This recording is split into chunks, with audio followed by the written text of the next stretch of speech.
Good evening, ladies and gentlemen, and welcome to Heti TV's foreign language news broadcasts. My name is Peter Gardish, and first, for the news in English. Among other things, Gergely Karácsony promises a comprehensive wage increase program, a 13th month pension, and the reduction of utility bills if he can form a government after the April elections.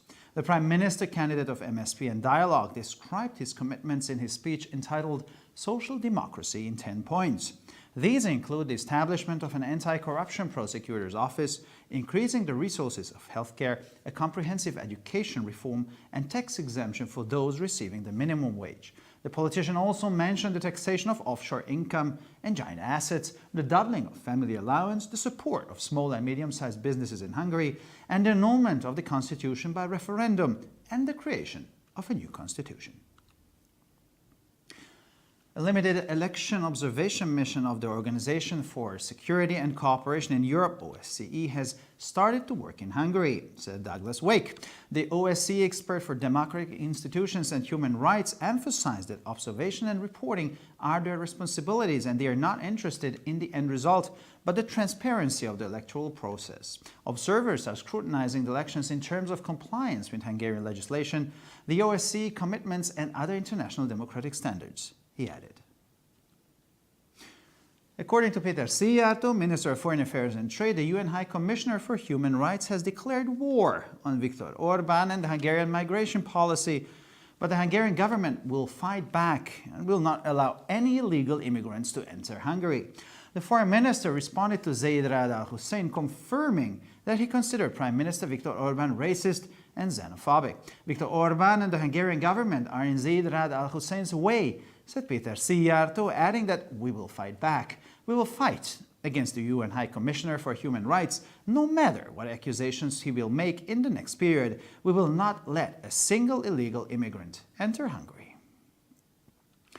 The membership of the Social Democratic Party SPD approved the coalition agreement agreed upon with the Christian Democratic Union CDU and the Bavarian Christian Social Union CSU with a two-thirds majority, announced the leaders of SPD in Berlin. 78.39% of the 463,723 members of the party eligible to vote took part in the vote on the constitution of the coalition government between the SPD and the CDU-CSU that started in 2013. 66.02% of valid votes were in favor of the coalition agreement. This ended the last obstacle to the establishment of the fourth cabinet of the CDU President Angela Merkel. The new federal government is expected to be formed on March the 14th, on the 170th day after the federal parliamentary elections of September last year. This is the longest Germany ever needed to form their government. The Italians expressed their anger over the political and migration situation of the country by casting most of the votes to the Five-Star Movement and the right-center Lega party at the parliamentary elections, wrote the Italian press stating that the negotiations on forming the government will start on April the 2nd. According to the analysis of the Il Foglio political daily newspaper, angry Italy gave more than one-third of the votes to the center-right and nearly a third to the Five-Star Movement M5S. It was the revenge of the forgotten parts of Italy, which felt that the other parties did turn their back on them amidst of poverty, migration and corruption, wrote the newspaper, stressing that with this parliamentary election of the traditional right and left-wing parties finally dropped out. The era of the two centers of the right and left of the 1990s have come to an end and the era of the two populist parties arrived, said Il Foglio.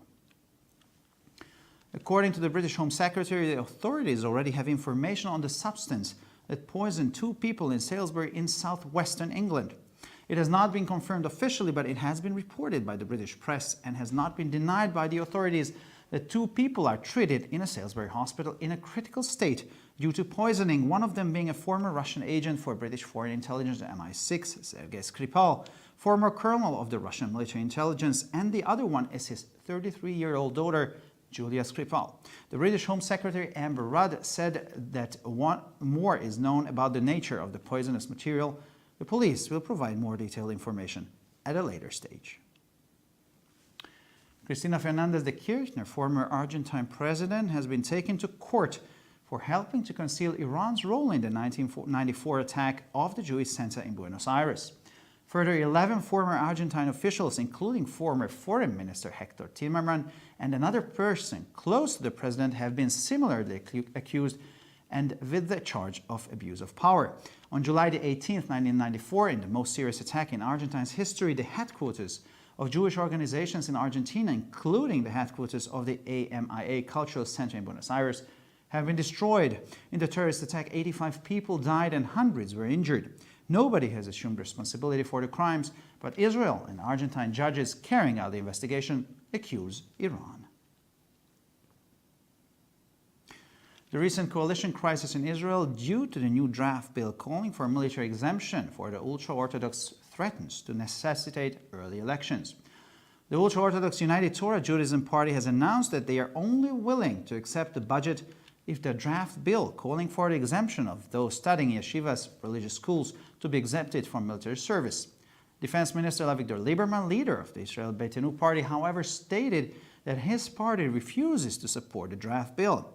The financial minister, Moshe Kahlon, said that if the 2019 budget is not accepted next week, he would leave the government. Benjamin Netanyahu traveled to America for nearly a week Saturday night, but said beforehand that with goodwill, this crisis could be resolved if his coalition partners wanted it. U.S. President Donald Trump says there is a very good chance to achieve peace in the Middle East. According to Trump, Palestinians would be willing to resume the negotiations on the peace process. The U.S. President said this before meeting with Israeli Prime Minister Benjamin Netanyahu at the White House on Monday. At the White House Oval Office, the Israeli Prime Minister spoke very favorably about the relocation of the U.S. Embassy from Tel Aviv to Jerusalem. Our people will remember this decision forever, said Netanyahu.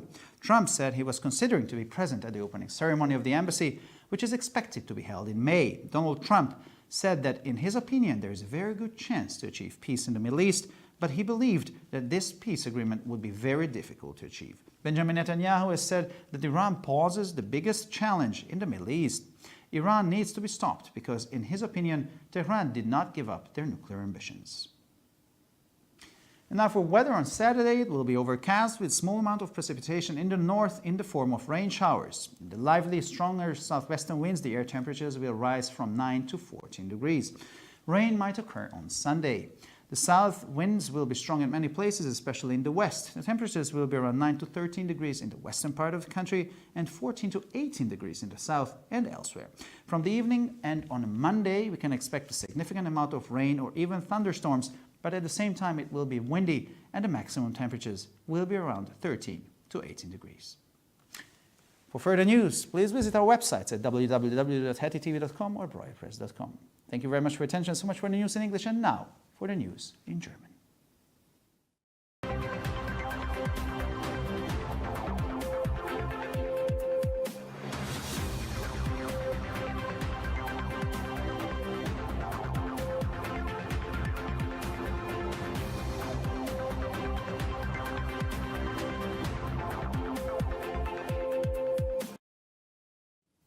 Schönen guten Abend, liebe Zuschauer. Mein Name ist Peter Gardrusch und nun zu den Nachrichten auf Deutsch. Gergely Karácsony verspricht unter anderem ein umfassendes Gehaltserhöhungsprogramm, eine 13. Monatsrente und die Senkung der Rechnungen, wenn er nach den Wahlen im April die Regierung bilden kann. Der Premierministerkandidat der MSP und Par Besed beschrieb seine Verpflichtungen in einer Rede mit dem Titel Sozialdemokratie in 10 Punkten. Dazu gehören die Einrichtung einer Antikorruptionsstaatsanwaltschaft, die Aufstockung der Ressourcen des Gesundheitswesens, eine umfassende Bildungsreform und Steuerbefreiung für diejenigen, die nur den Mindestlohn erhalten. Der Politiker erwähnte auch die Besteuerung von Offshore-Einkommen und riesigen Vermögen, die Verdoppelung der Familienbeihilfe, die Unterstützung von kleinen und mittleren Unternehmen in Ungarn und die Aufhebung der Verfassung durch ein Referendum und die Schaffung einer neuen Verfassung. Eine begrenzte Wahlbeobachtungsmission der Organisation für Sicherheit und Zusammenarbeit in Europa, OSZE, haben seine Arbeit in Ungarn aufgenommen, sagte Douglas Wake. Der OSZE-Experte für demokratische Institutionen und Menschenrechte betonte, dass zu ihren Aufgaben Beobachtung und Berichterstattung gehören und sie nicht am Endergebnis interessiert seien, sondern an der Transparenz des Wahlprozesses. Die Beobachter prüfen die Wahlen im Hinblick auf die Einhaltung der ungarischen Gesetzgebung, der OSZE-Verpflichtungen und anderer internationaler demokratischer Standards, fügte er hinzu. Laut Peter Szijjártó, Minister für Auswärtige Angelegenheiten und Handel, hat der Hohe Kommissar der Vereinten Nationen für Menschenrechte angekündigt, gegen Viktor Orban und die ungarische Migrationspolitik zu kämpfen. Aber die ungarische Regierung wird sich verteidigen und keine illegalen Einwanderer werden nach Ungarn einreisen. Der Außenminister reagierte auf die Bestätigung von Zeid Ra'ad al-Hussein, dass er den Ministerpräsidenten Viktor Orban für rassistisch und fremdenfeindlich halte. Viktor Orban und die ungarische Regierung stehen Zeid Ra'ad al-Hussein im Weg, sagte Peter Szijjártó und fügte hinzu: Wir werden uns verteidigen, wir werden gegen den Hohen Kommissar der Vereinten Nationen für Menschenrechte kämpfen. Egal welche Vorwürfe er in der nächsten Zeit erheben wird, werden wir keinen einzigen illegalen Einwanderer nach Ungarn einreisen lassen. Die Sozialdemokratische Partei SPD stimmte mit dem CDU und der Bayerischen Christlich-Sozialen Union CSU vereinbarten Koalitionsvertrag mit einer Zweidrittelmehrheit zu, kündigte die SPD-Chef in Berlin an. 78,39% der 463.723 stimmberechtigten Mitglieder nahmen an der seit 2013 existierenden Koalition zwischen der SPD und der CDU-CSU teil. 66,2% der angegebenen gültigen Stimmen stimmten dem Koalitionsvertrag zu. Damit endete das letzte Hindernis für die Schaffung des vierten Kabinetts der CDU-Chefin Angela Merkel. Die neue Bundesregierung wird voraussichtlich am 14. März, am 170. Tag nach den Parlamentswahlen im September letzten Jahres, gebildet. Dies ist das längste Deutschland jemals benötigte, um eine Regierung zu bilden. Die Italiener äußerten ihren Wut über die politische und Migrationslage des Landes, indem sie bei den Parlamentswahlen den größten Teil der Stimmen für die Fünf-Sterne-Bewegung und die Mitte-Rechts-Lega-Partei abgegeben haben, schrieb die italienische Presse. Die meinte, dass die Verhandlungen über die Bildung der Regierung am 2. April beginnen werden. Laut der Analyse der politischen Tageszeitung Il Foglio gab eine vergehrtes Italien mehr als ein Drittel der Stimmen für die Mitte-Rechts und fast ein Drittel für die Fünf-Sterne-Bewegung ab. Es war die Rache der vergessenen Teile Italiens, die der Meinung waren, dass die anderen Parteien ihnen inmitten von Armut, Migration und Korruption den Rücken gekehrt hätten, schrieb die Zeitung und betonte, dass bei diesen Parlamentswahlen die traditionellen rechten und linken Parteien für immer aufgerieben wurden. Die Ära der beiden Zentren, der Rechten und Linken der 1990er Jahre, ist zu Ende gegangen und die Ära der beiden populistischen Parteien ist gekommen, sagte Il Foglio. Laut dem britischen Innenminister haben die Behörden bereits Informationen über die Substanz, womit 2 Menschen in Salisbury im Südwesten Englands vergiftet wurden. Es wurde nicht offiziell bestätigt, aber es wurde von der britischen Presse berichtet und von den Behörden nicht bestritten, dass 2 Menschen in einem Krankenhaus in Salisbury wegen einer Vergiftung in einem kritischen Zustand behandelt werden und einer von ihnen ein ehemaliger russischer Agent für den britischen Auslandsgeheimdienst MI6, Sergei Skripal, ehemaliger Oberst des russischen Militärgeheimdienstes, und der andere seine Tochter, die 33-jährige Julia Skripal ist.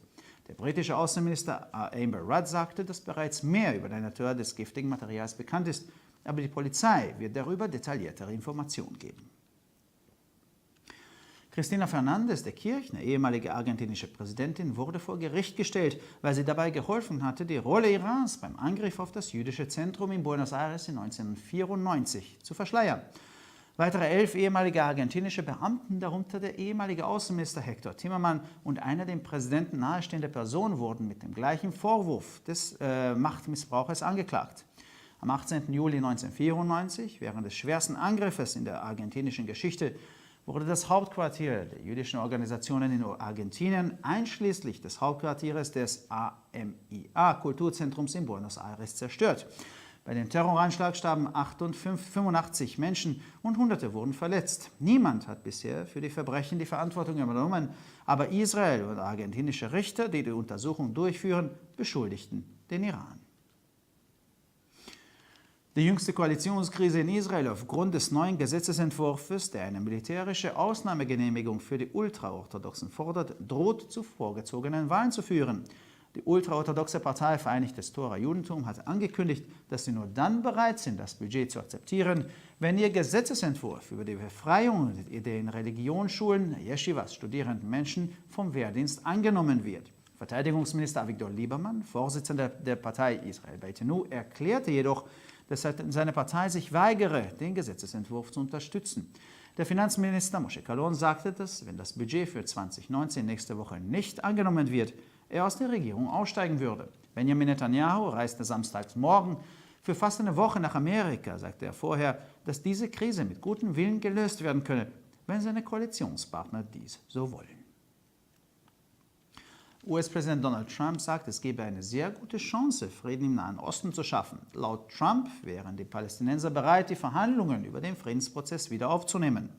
Der US-Präsident sagte dies vor dem Treffen mit dem israelischen Premierminister Benjamin Netanyahu im Weißen Haus am Montag. Im Oval Office des Weißen Hauses sprach der israelische Premierminister sehr positiv über die Verlegung der US-Botschaft von Tel Aviv nach Jerusalem.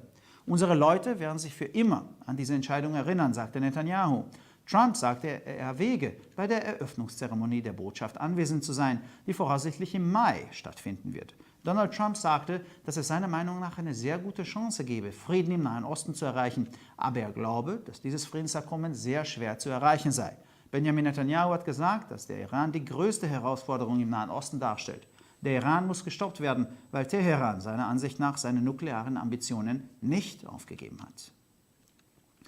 Und nun zum Wetter. Am Samstag wird es bedeckt mit wenig Regen im Norden und in Form von Regenschauern. Im lebhaften, starken Südwestwind steigt die Lufttemperatur von 9 auf 14 Grad. Am Sonntag könnte es regnen. Der Südwind wird an vielen Orten stark zunehmen, besonders im Westen. Die Temperatur wird im westlichen Teil des Landes bei 9 und 13 Grad und im Süden und anderswo zwischen 14 und 18 Grad liegen. Ab dem Abend wird am Montag können wir viel Regen oder sogar Gewitter erwarten, aber gleichzeitig wird es windig und die Höchsttemperatur wird zwischen 13 und 18 Grad liegen. Für weitere Nachrichten besichtigen Sie bitte unsere Webseiten www.hettitv.com sowie www.breuerpress.com. Ich bedanke mich für die Aufmerksamkeit und nun zu den Nachrichten auf Französisch von Adam.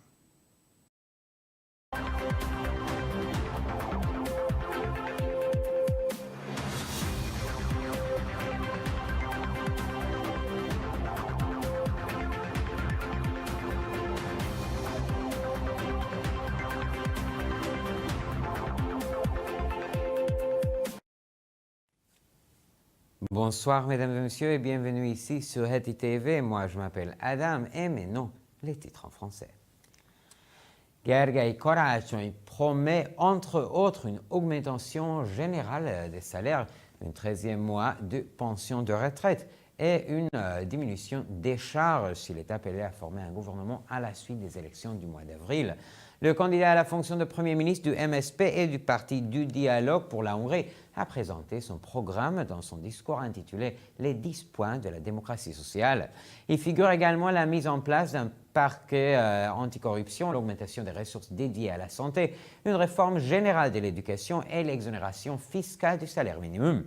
Parmi ces promesses, le responsable politique a évoqué l'imposition des revenus offshore et des grandes fortunes, le doublement des allocations familiales, le soutien des petites et des moyennes entreprises hongroises, ainsi que l'annulation de la loi fondamentale par un référendum et la création d'une nouvelle constitution.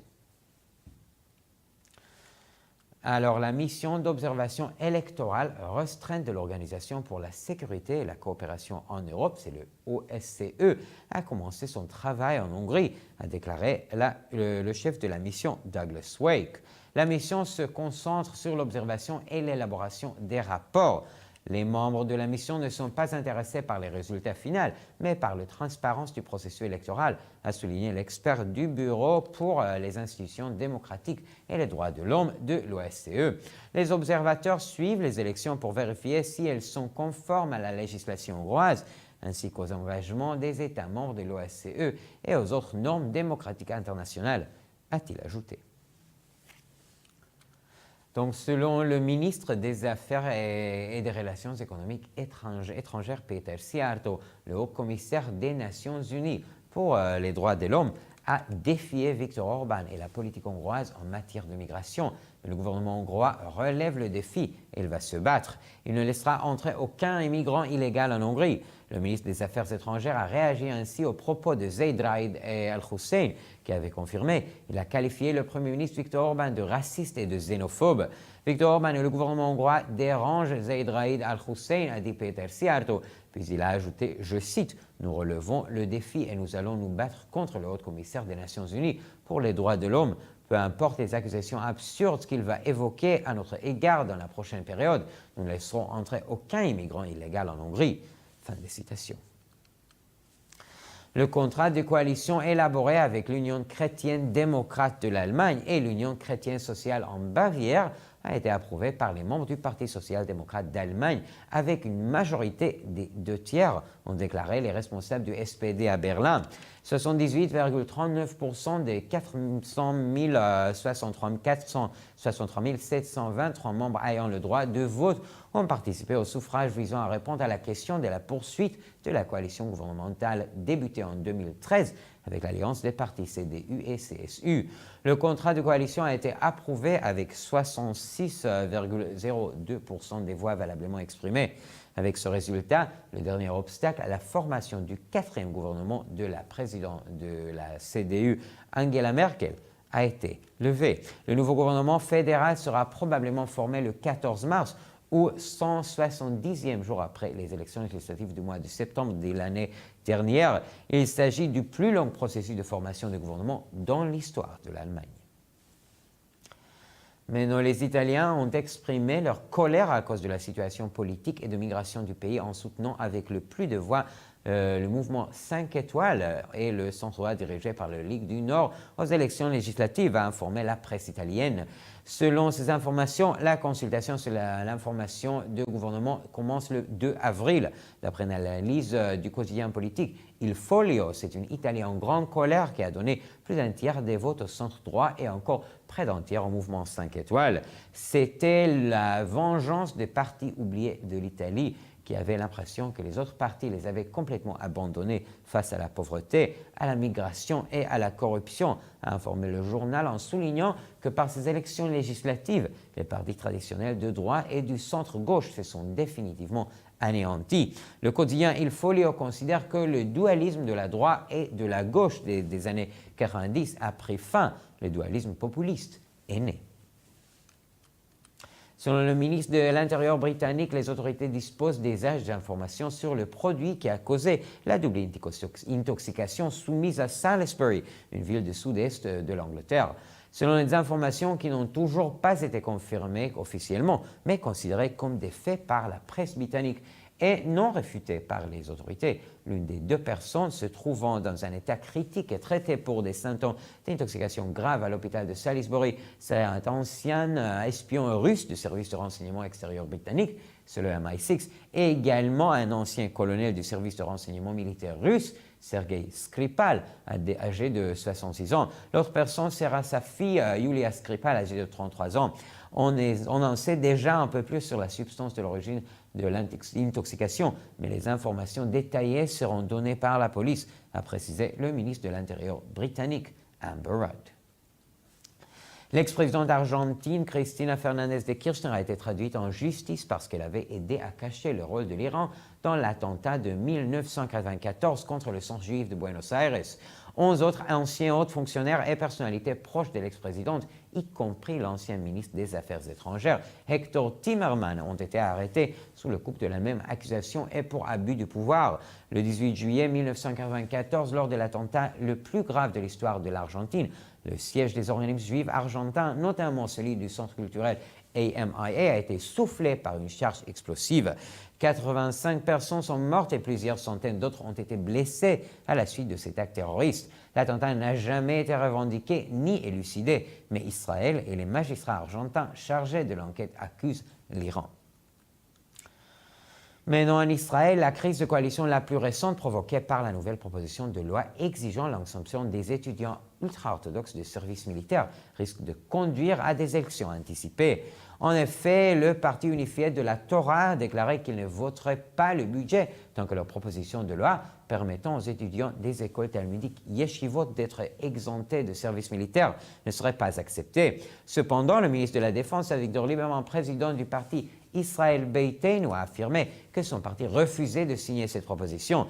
De sa part, le ministre des Finances, Moshe Kahlon, a déclaré que si le budget de 2019 n'était pas approuvé la semaine prochaine, il quitterait le gouvernement. Samedi soir, Benjamin Netanyahu est parti pour les États-Unis pour une petite semaine avant son départ. Il a précisé qu'avec de la bonne volonté, la crise peut être résolue si tel est le souhait de ses partenaires de la coalition gouvernementale. Selon le président américain Donald Trump, il y a de fortes chances d'établir la paix au Proche-Orient. M. Trump estime que les Palestiniens accepteront de reprendre des négociations sur le processus de paix. Le président américain a parlé ainsi aux journalistes avant ces échanges menés lundi à la Maison-Blanche avec le chef du gouvernement israélien Benjamin Netanyahou. Dans le bureau ovale de la Maison-Blanche, le chef du gouvernement israélien a salué le transfert de l'ambassade américaine de Tel Aviv à Jérusalem. Notre peuple se souviendra toujours de ces décisions, a dit M. Netanyahou. Le président Trump a indiqué qu'il examinait la possibilité d'assister à l'inauguration solennelle de l'ambassade, prévue pour le mois de mai. Donald Trump a évoqué que selon lui, il y a de fortes chances d'établir la paix au Proche-Orient, bien qu'il considère que cet accord de paix est le plus difficile possible. Benjamin Netanyahou a affirmé que c'est l'Iran qui constituait le plus grand défi au Proche-Orient. Nous devons arrêter l'Iran parce que selon lui, Téhéran n'a pas abandonné ses ambitions nucléaires, a-t-il précisé. Et maintenant, le météo, samedi, le temps sera moyennement ou fortement nuageux avec des faibles précipitations au nord sous forme d'averses. Dans un vent de sud-est vif ou fort, les températures atteindront entre 9 et 14 degrés. Dimanche, de faibles précipitations pourront se produire de façon sporadique. Le vent du sud sera vif à certains endroits et fort à l'ouest. En Transdanubie et dans les régions du sud, les thermomètres monteront entre 14 et 18 degrés. Dans les autres régions, les températures évolueront entre 9 et 13 degrés. Le soir et dans la journée de lundi, des pluies et des averses pourront se produire à plusieurs endroits. Le vent sera toujours au rendez-vous, mais le temps restera clément avec des températures maximales de 13 à 18 degrés. Pour encore plus d'actualités, rendez-vous sur nos sites internet à ttv.com ou wordpress.com. Merci beaucoup pour votre attention. Et maintenant, les titres en chinois.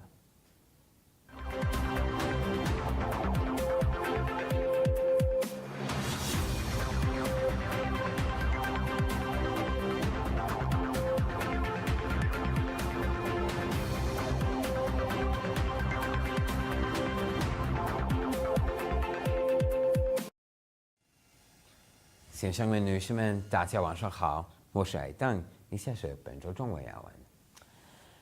比尔·盖特拉承诺，如果在4月份选举后他组建政府，他将推出一个全面的工资增长计划及13个月退休金计划，并削减公用事业开支。在以社会民主为题的演讲中，这位匈牙利社会党总理候选人分10点阐述了自己的承诺，其中包括建立一个反腐败检察官办公室，增加医疗卫生资源，全面实施教育改革，以及对最低工资收入者免税。这位政治家还提到对海外收入和巨额资产的征税、家庭补贴的翻倍、对匈牙利中小企业的支持，以及通过全民公决废除旧想法和建立新想法等问题。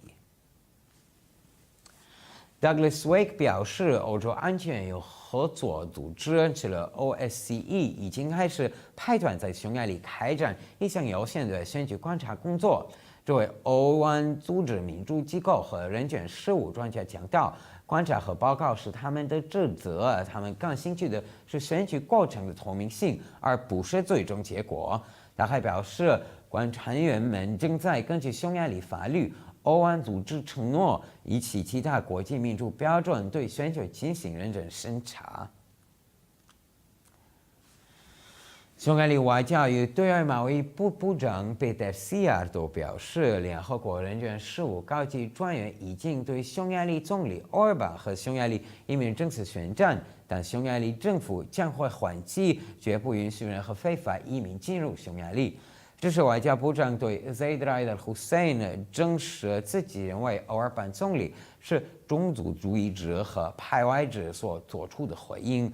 贝德西亚多还表示，匈牙利奥尔班总理和匈牙利政府正在以 Zaid Raed al-Hussein 的方式做出反击。我们将还击联合国人权事务高级专员，无论他下一阶段还会有什么指控，我们都不会让一个非法移民进入匈牙利。德国社会民主党成员以2/3多数票批准了与基督教民主联盟和巴伐利亚基督教社会联盟达成的联合执政协议，在柏林宣布了10名党的领导人，在463723名有投票资格的党员中，共有98.39%参加了本次投票。他们决定了自2013年以来，生命党和 CDU 和 CSU 联合执政的延续。66.22%的有效选票支持组建联合政府的协议。这样，基民盟主席默克尔组建第4届内阁的最后一个障碍组中的已清除。新联邦政府有望于3月40日成立，及去年9月联邦议会选举已经过去了170天，这也是德国最近政府花费时间最长的一次。意大利媒体称，意大利人对本国的政治也移民形势表达愤怒。在议会选举中，他们将大部分选票都给无星级运动党和中右翼的北方联盟党。政府组阁谈判将于4月22日开始。据意大利《每日新闻报》分析，愤怒的意大利人将1/3以上的选票投给了中右翼政党，还有近1/3的选票都给了无性运动党。报道指出，这是意大利被遗忘者的复仇。他们认为，其他政党在解决贫困、移民和腐败等问题方面确实抛弃了他们。该报强调，在本次议会选举中，传统的右翼政党和左翼政党最终退出。《每日新闻报》的报道指出，20世纪90年代左右2个中心的时代已经结束，2个民粹主义政党的时代已经到来临。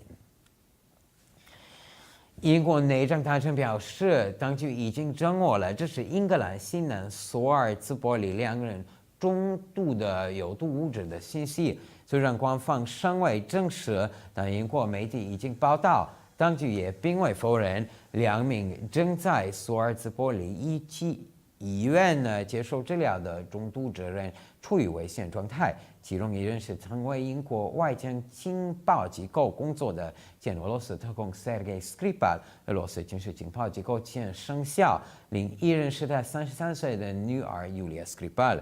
英国内政大臣安波鲁德表示，关于有毒物质的性质已获得更多情况，警方将在随后阶段提供进一步信息。因帮助掩盖1994年布宜诺斯艾利斯犹太人中心袭击中伊朗所扮演的角色，阿根廷前总统克里斯蒂娜·费尔南德斯的及赫内尔被送上法庭。另外11名前阿根廷官员，包括前外交部长 Hector Timerman 以及另一位与总统关系密切的人，也同样受到指控，他们被指控滥用职权。1994年7月18日，在阿根廷历史上最严重的袭击事件中，阿根廷犹太人组织总部遭到摧毁，其中包括位于布宜诺斯艾利斯 AMIA 文化中心的总部。在这次恐怖袭击中，共有85人丧生，数百人受伤。没有人为上述罪行承担责任，但负责调查的以色列和阿根廷法官均对伊朗提出指控。最近，由于号召的犹太教极端正统派免服兵役的新草案导致以色列发生联合政府危机，可能会迫使以色列提前举行选举。极端正统派申请犹太教联盟党宣布，只有呼吁免除犹太法典学校学生兵役的法案得到通过，他们才会接受预算草案。以色列国防部长、以色列家园党领袖阿维格多·利伯曼表示，他的政党拒绝支持该草案。以色列财政部长莫谢·卡赫伦表示，如果在下周2019年预算无法通过，他就将离开政府。周六晚，以色列总理内塔尼亚胡前往美国，将进行为期近1周的访问。他在事先表示，如果他的联盟伙伴希望的话，本次危机是能够解决的。美国总统特朗普表示，中东地区实现和平有着非常好的机会。特朗普认为，巴勒斯坦人将愿意恢复和平进程的谈判。美国总统是在周一与以色列总理内塔尼亚胡在白宫举行会晤之前做出这番表示的。在白宫椭圆形办公室里，以色列总理对美国大使馆从特拉维夫前往耶路撒冷的安排表示热烈欢迎。内塔尼亚胡说：“我们的人民将永远记住这个决定。”特朗普表示，他正在考虑出席预计将于5月份举行的美国大使馆开幕式。特朗普表示，他认为目前实现中东和平有一个非常好的机会，但他也承认和平协议将非常难以达成。内塔尼亚胡表示，伊朗是中东地区面临最大的挑战，伊朗需要着手因为在他看来，德黑兰并没有放弃其核心。那天气呢？预计周六阴天，北部有少量降水，将有阵雨。西南方火热，气温将从9度上升到14度。周六可能有雨，很多地区南风强劲，尤其是西部。西部地区气温9到13度左右，南部和其他地区气温将达到14到18度。周日晚上到周一，预计有强降雨或雷暴，同时伴有大风，最高温度13到18度左右。更多新闻，请关注我们的网站 hetitv.com 还是 boreapress.com。非常感谢，和祝你们周末好。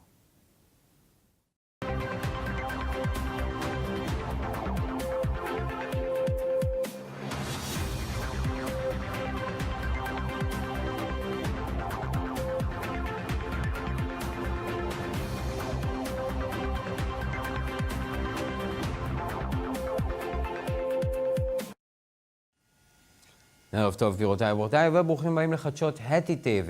שמי אדם ברויר, וכעת החדשות בעברית.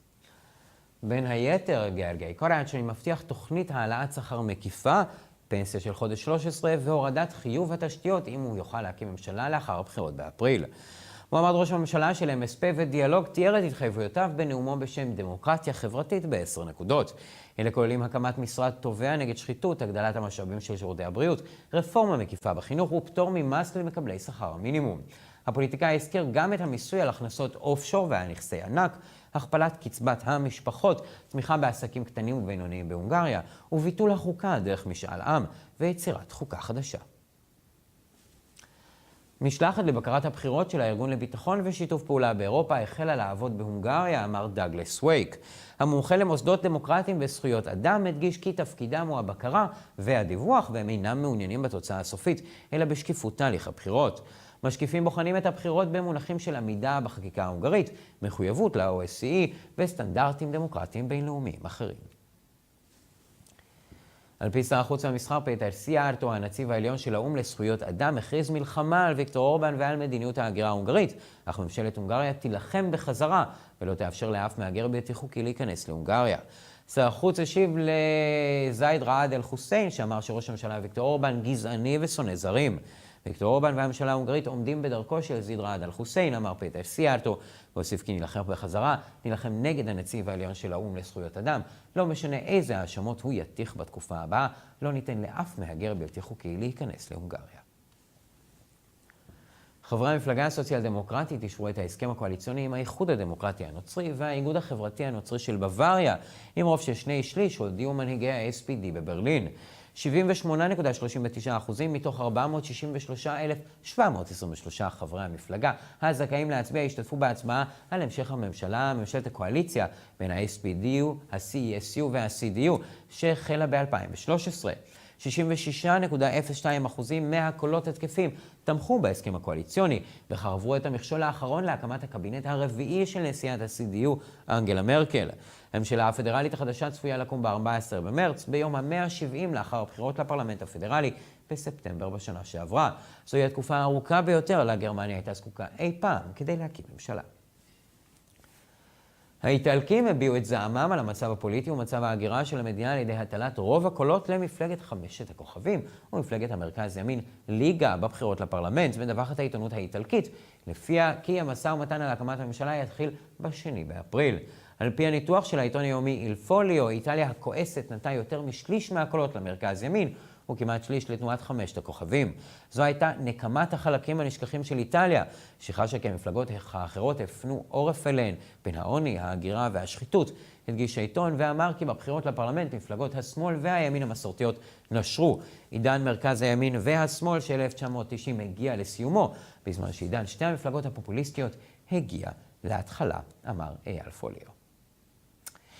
לדברי שר הפנים הבריטי, לרשויות כבר יש מידע על החומר שאירע לשני אנשים בסלסבורי, בדרום מערב אנגליה. הדבר לא אושר רשמית, אבל העיתונות הבריטית דיווחה והרשויות לא הכחישו כי שני אנשים מטופלים בבית החולים סולסברי במצב קריטי עקב הרעלה. אחד מהם סוכן רוסי לשעבר המודיעין הבריטי, סרגי סקריפל, אלוף לשעבר של המודיעין הצבאי הרוסי, וביתו בת ה-33, יוליה סקריפל. שר הפנים הבריטי אמבר רד אמר כי יש עוד מידע על אופי החומר הרעיל. המשטרה תספק מידע מפורט יותר בשלב מאוחר. קריסטינה פרננדס דה קירשנר, נשיאת ארגנטינה לשעבר, הובאה לבית המשפט בחשד לסיוע בהסתרת תפקידה של איראן בפיגוע של המרכז היהודי בבואנוס איירס ב-1994.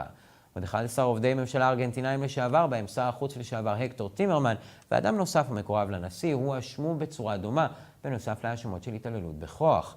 ב-18 ביולי 1994, במתקפה החמורה ביותר בתולדות ארגנטינה, נהרס מרכז יהודי, כולל המרכז התרבותי של אמיה בבואנוס איירס. בפיגוע נהרגו 85 בני אדם ומאות נפצעו. אף אחד לא נטל על עצמו אחריות לפיגוע, אך ישראל והשופטים הארגנטינאים שביצעו את החקירה מאשימים את איראן. המשבר הקואליציוני האחרון בישראל בעקבות הצעת החוק החדשה הקוראת לפטור צבאי של החרדים, מורה על צורך אפשרי לקיום בחירות מוקדמות. מפלגת אחדות התורה הודיעה כי הם מוכנים לקבל את התקציב רק אם הצעת החוק שלהם לפטור את הלומדים בישיבות ובבתי ספר הדתיים תהיה משירות צבאי תתקבל. שר הביטחון אביגדור ליברמן, מנהיג מפלגת ישראל ביתנו, ציין כי מפלגתו מסרבת לתמוך בהצעת החוק. שר האוצר משה כחלון אמר כי אם תקציב 2019 לא יתקבל בשבוע הבא, הוא יעזוב את הממשלה. בנימין נתניהו נסע לארצות הברית לכמעט שבוע ביום שבת, אבל אמר מראש שעם רצון טוב יהיה אפשר לפתור את המשבר, אם השותפים הקואליציוניים שלו ירצו בכך. נשיא ארצות הברית דונלד טראמפ אמר כי יש סיכוי טוב מאוד להשיג שלום במזרח התיכון. לדברי טראמפ, הפלסטינים יהיו מוכנים לחדש את המשא ומתן על תהליך השלום. הוא אמר זאת לפני הפגישה עם ראש ממשלת ישראל בנימין נתניהו בבית הלבן ביום שני. ראש ממשלת ישראל דיבר בחיוב על העברת שגרירות ארצות הברית מתל אביב לירושלים, כל זאת בחדר הסגלגל של הבית הלבן. עמנו יזכור את ההחלטה הזאת לנצח, אמר נתניהו. טראמפ אמר כי הוא שוקל להיות נוכח בטקס פתיחת השגרירות, אשר צפוי להתקיים בחודש מאי. דונלד טראמפ אמר כי לדעתו יש סיכוי טוב מאוד להשיג שלום במזרח התיכון, אך הוא מאמין כי יהיה קשה מאוד להשיג אותו. בנימין נתניהו אמר כי איראן היא הסכנה הגדולה ביותר במזרח התיכון.